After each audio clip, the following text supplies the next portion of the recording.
Assalamualaikum warahmatullahi wabarakatuh. Di video kali ini, saya akan membahas tentang pemberantasan korupsi di Indonesia. Untuk lebih lengkapnya, silahkan tonton terus videonya ya. Pengertian korupsi. Korupsi atau rasuah adalah tindakan pejabat publik, baik politisi maupun pegawai negeri, serta pihak lain yang terlibat dalam tindakan itu untuk menyalahgunakan wewenang yang diberikan kepada mereka untuk mendapatkan keuntungan sepihak.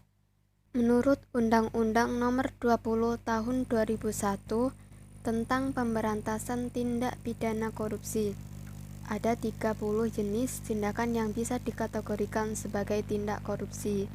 Namun, secara ringkas, tindakan-tindakan itu bisa dikelompokkan menjadi 1. Kerugian keuntungan negara, 2. Suap menyuap, 3. Penggelapan dalam jabatan, 4. Pemerasan, dan 5. Gratifikasi atau biasanya dikenal dengan istilah lain yaitu pemberian hadiah. Fenomena korupsi di Indonesia. Fenomena umum yang biasanya terjadi di negara berkembang, contohnya di Indonesia ini adalah proses modernisasi belum ditunjang oleh kemampuan sumber daya manusia pada lembaga-lembaga politik yang ada. 2. Institusi-institusi politik yang ada masih lemah. Hal ini disebabkan oleh mudahnya oknum lembaga tersebut yang dipengaruhi oleh kekuatan bisnis atau ekonomi, sosial, keagamaan, kedaerahan, kesukuan, dan profesi, serta kekuatan asing lainnya. Dan mereka hanya ingin memuaskan ambisi serta kepentingan pribadinya dengan dalih kepentingan rakyat. Sebagai akibatnya, terjadilah runtutan peristiwa sebagai berikut. 1. Muncul pemimpin yang mengedepankan kepentingan pribadi daripada kepentingan umum. 2. Terjadi erosi loyalitas kepada negara karena menonjolkan kepemimpukan harta dan kekuasaan. Dimulailah pola tingkah para korupsi. 4. Lembaga-lembaga politik digunakan sebagai dui aliansi, yaitu sebagai sektor di bidang politik dan ekonomi bisnis. Kebijakan pemerintah dalam pemberantasan korupsi. Presiden Susilo Yudhoyono telah mengeluarkan Instruksi Presiden Nomor 5 Tahun 2004 tentang percepatan pemberantasan korupsi yang menginstruksikan secara khusus pada Jaksa Agung dan Kapolri, yaitu mencegah dan memberikan sanksi tegas terhadap penyalahgunaan wewenang yang dilakukan oleh jaksa atau penuntut umum atau anggota Polri dalam rangka penegakan hukum. 2. Mengoptimalkan upaya-upaya penyidikan atau penuntutan terhadap tindak pidana korupsi untuk menghukum pelaku dan menyelamatkan uang negara. 3. Meningkatkan kerjasama antar kejaksaan dengan kepolisian negara Republik Indonesia, selain dengan BPKP, PPATK, dan institusi negara yang terkait dengan upaya penegakan hukum dan pengembalian kerugian keuangan negara akibat tindak pidana korupsi. Kebijakan selanjutnya adalah menetapkan Rencana Aksi Nasional Pemberantasan Korupsi atau RAN PK 2004 sampai 2009. Langkah-langkah pencegahan dalam RAN PK diprioritaskan pada mendesain uang layanan publik, memperkuat transportasi, pengawasan, dan sanksi pada kegiatan pemerintah yang berhubungan dengan ekonomi dan sumber daya manusia, meningkatkan pemberdayaan pangkat pendukung dalam pencegahan korupsi. Bentuk-bentuk peran serta masyarakat dalam pemberantasan tindak pidana korupsi menurut Undang-Undang Nomor 31 Tahun 1999 antara lain adalah hak untuk memperoleh layanan dalam mencari, memperoleh, dan memberikan informasi adanya dugaan telah tindak pidana korupsi kepada penegak hukum.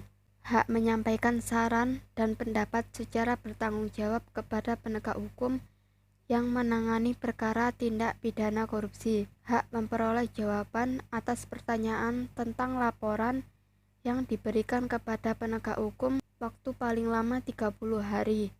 Hak untuk memperoleh perlindungan hukum dan penghargaan pemerintah kepada masyarakat. Adapun beberapa upaya yang dapat ditempuh dalam pemberantasan korupsi, yaitu upaya penindakan atau kuratif, upaya edukasi masyarakat atau mahasiswa, upaya edukasi LSM atau lembaga swadaya masyarakat, dan yang dimaksud dengan upaya pencegahan atau preventif, yaitu menanamkan semangat nasional yang positif dengan mengutamakan pengabdian pada bangsa dan negara melalui pendidikan formal, informal, dan agama, menciptakan aparatur pemerintahan yang jujur dan disiplin kerja yang tinggi, melakukan pencatatan ulang terhadap kekayaan pejabat yang mencolok, berusaha melakukan reorganisasi dan rasionalisasi organisasi pemerintahan melalui penyederhanaan jumlah departemen beserta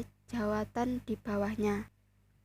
Yang dimaksud upaya penindakan atau kuratif yaitu dilakukan kepada mereka yang terbukti melanggar dengan diberikan peringatan, dilakukan pemecatan tidak terhormat, dan dihukum pidana. Beberapa contoh penindakan yang dilakukan oleh KPK yaitu menahan Konsul Jenderal RI di Johor Bahru, Malaysia. Ia diduga melakukan pungutan liar dalam mengurusan dokumen keimigrasian. Dan upaya edukasi masyarakat atau mahasiswa, yaitu agar masyarakat atau mahasiswa memiliki tanggung jawab guna melakukan partisipasi politik dan kontrol sosial terkait dengan kepentingan publik. Tidak bersikap apatis atau acuh tak acuh, melakukan kontrol sosial pada setiap kebijakan mulai dari pemerintahan desa hingga ke tingkat pusat atau nasional, dan mampu memposisikan diri sebagai subjek pembangunan dan berperan aktif dalam setiap pengambilan keputusan untuk kepentingan masyarakat luas. Upaya edukasi lembaga swadaya masyarakat. Indonesian Corruption Watch adalah organisasi non-pemerintah yang mengawasi dan melaporkan kepada publik mengenai korupsi di Indonesia dan terdiri dari sekumpulan orang yang memiliki komitmen untuk memberantas korupsi melalui usaha pemberdayaan rakyat untuk terlibat melawan praktik korupsi. Ada beberapa strategi atau upaya yang harus dilakukan dalam pemberantasan korupsi di Indonesia, yaitu 1. Menegakkan hukum secara adil dan konsisten, sesuai dengan peraturan perundang-undangan dan norma-norma lainnya yang berlaku. 2. Menciptakan kondisi birokrasi yang ramping, struktur, dan kaya fungsi. Penambahan atau rekrutmen pegawai sesuai dengan kualifikasi tingkat kebutuhan, baik dari segi kuantitas maupun kualitas. 3. Optimalisasi fungsi pengawasan atau kontrol, sehingga komponen-komponen tersebut betul-betul melaksanakan pengawasan secara pragmatis dan sistematis. Itulah beberapa hal yang telah saya sampaikan mengenai pemberantasan korupsi di Indonesia. Terima kasih. Wassalamualaikum warahmatullahi wabarakatuh.